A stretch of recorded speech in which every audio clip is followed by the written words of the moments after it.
Yes,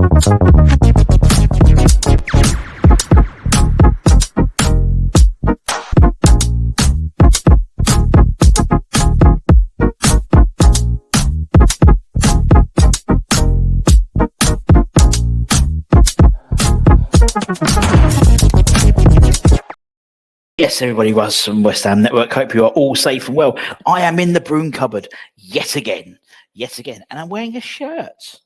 There seems to have some stuff down me. Anyway, welcome. Hope you're safe and well. Hopefully you've recovered a little bit from yesterday, last night's debacle. And it is Hammers Headlines in association with the kwmb.com boys. Check them out. Obviously, we are in the midst of the January transfer window. 17 days gone, 14 left, I believe. And we still haven't signed. 2 weeks. 2 weeks to sign some players, and we bloody well need them. And that's what we're going to concentrate today. Some rumours. Rumour has it. 3 players have been linked with in the last 24 hours. And all interesting players. All interesting players. So let's get into it, and let's start with the first player when I find the right button. There we go. So firstly, we're going to talk about Moise Kean, the Juventus forward. And apparently Moyes is keen on Moise Kean. See what I did there? I'm trying to bring a bit of joy to your day today. He is apparently available. He's been made available on loan from Juventus, and he wants a move to London. We're in the hunt for a new forward, and we're not making much headway at all. We have been linked with him before, particularly in the summer, and it was reported we were weighing up a deal for Moise Kean before going and getting Gianluca Scamacca in the summer. So that worked out well. And it seems as though West Ham wants the 23-year-old, and it's waiting to be done, apparently. According to Sports Lons, it says the Italian international has been made available by Juventus. He wants another crack at the Premier League after a failed spell at Everton, who he was on loan to Juventus for about 2 years before they had to buy him. And not only that, but he's angling for a move to London. And it's been suggested that obviously that rules out any club not in London in the Premier League. So Arsenal, Chelsea, Crystal Palace, Fulham, and West Ham. And we all have ongoing issues in attack. And obviously at least 3 of those sides are looking for forwards, West Ham being one of them. And we're scouring Europe for the right candidate. The report points out that, Moise Kean, who was playing for Everton, is very different to Moise Kean now. Although he's 23, he's more mature, more rounded than his time at Everton. At 23, he would fit the Tin Steidem profile, the new sort of recruitment philosophy in terms of being a younger, and also our preference for loans with options in January rather than any outlay. And he would be available on a loan with an option to buy, possibly an obligation to buy. So, there's plenty of tick boxes in terms of Moise Kean. It will confuse people because we've got David Moyes and Moise Kean. But regardless of that, I think it wouldn't be a bad thing. For me, I can't see us investing a lot of money in a striker with the likes of, really, yesterday was probably, hopefully, the last game that we will not have any of those, our 3 talisman, in terms of Paqueta, in terms of Ben, in terms of Kudus and Bowen, not available. We've widely believed that Bowen will be back for the Sheffield United game on Sunday. Potentially Kudus could then, because obviously then we have a break because we're not playing next Saturday now because we got knocked out. By then, Ghana could well be knocked out. They could be knocked out from next Monday onwards. Next Monday is the last group stage game against Mozambique. Obviously, eyes turn to tomorrow in terms of Ghana's match against Egypt. Even if they do get through, if they finish one of the top 3rd places, they'll be playing on Saturday against the winners of Group F, which I think is Algeria, will be more likely than not. If they then finish 2nd, they'll be playing the second side in the Morocco's group, and that'll be on the Saturday evening or Sunday morning, something like that. So anyway, it could be we could get him back, and then Paqueta is given a potential date of February, maybe March. The Evening Standard said, but I don't think it's going to be that far. So I think a loan deal makes the most sense, really, and try before you buy.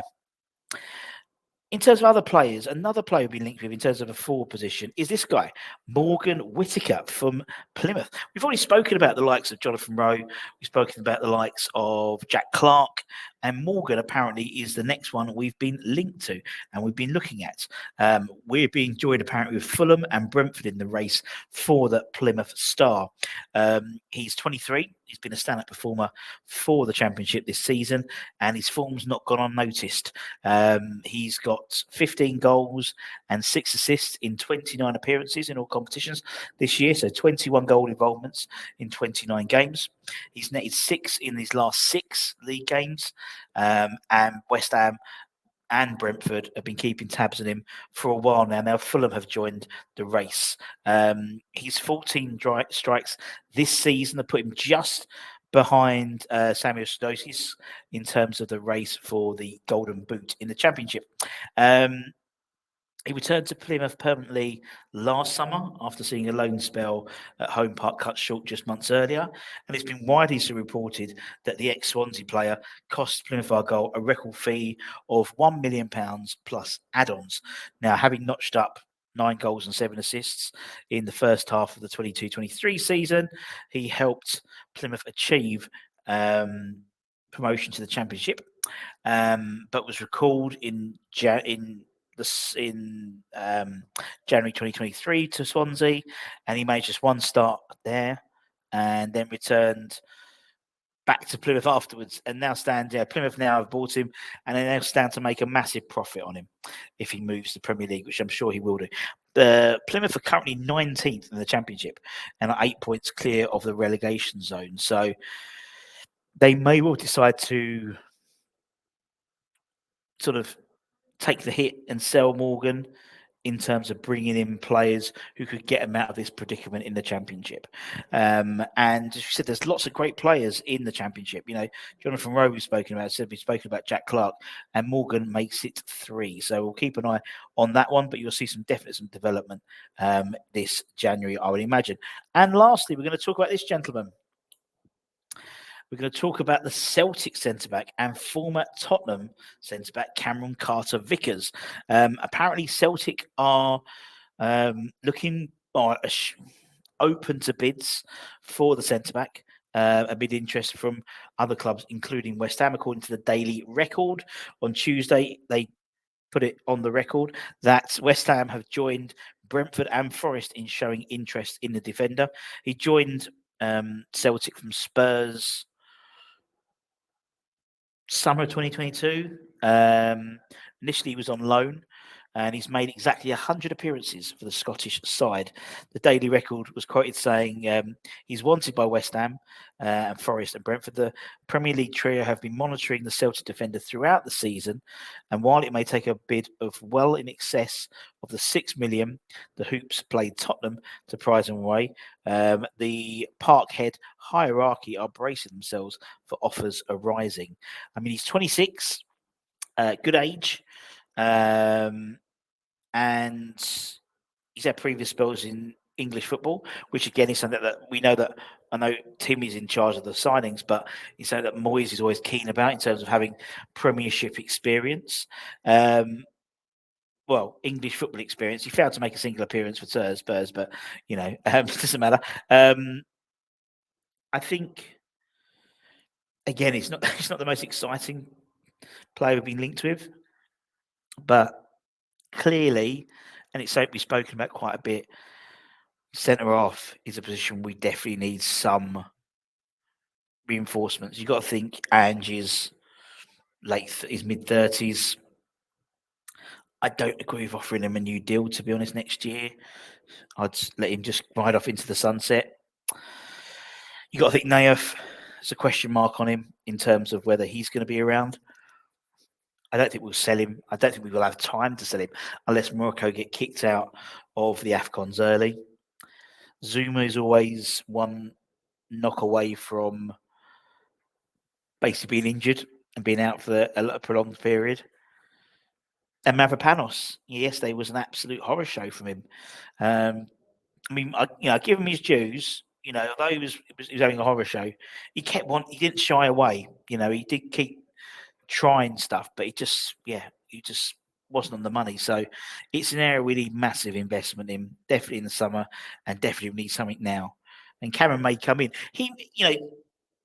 I genuinely think we need a British centre half, and people will laugh about we've been linked with likes of Joe Worrell and people like that, but I think we need some grit. We haven't got any grit. We lost it when Craig Dawson left.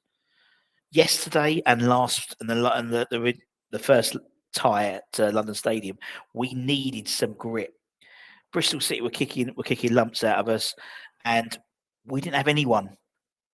And as I say we're too nice. We're too nice a side. And, someone like a Craig Dawson would have just left something on someone. Even like a Kevin Nolan or a John Moncur or a Mad Dog or a Julian or even someone like Slav, when he was playing, he would have left something on someone. And that would have been enough. But we didn't. Then we kick out and then we get sent off and we get clipped around the head and, fall on the floor and get yellow carded. We need some, and I think maybe Cameron might do it. And for less than maybe 10 million quid. Again, it's ridiculous to say now, but 10 million quid now is, and I said it before, is punt money. It really is. You can take a punt on 10 million quid, and I said punt. It used to be 5 million quid. Probably soon it's going to be about 15 million quid. And that's the way football's going in terms of the amount of money in the game. But I just think it could be good.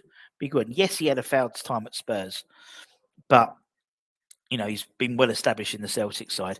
Yes, Scottish football isn't as intense maybe as the Premier League, but I think he could offer something different and give us some solidity, and for a relatively nominal fee in today's market, which is again crazy to say that. And that's it, my friends. Thank you very, very much for your time, as per usual. Don't forget to check out neesandmamabrown.com for the latest news reviews, ITKs, people's rumours. It's all good fun. And tomorrow we'll bring you a full rumour roundup at lunchtime, so keep an eye out for that. So take care, stay safe, stay warm, stay humble, keep the faith, my friends, and come on, you bloody, bloody Irons. Much love.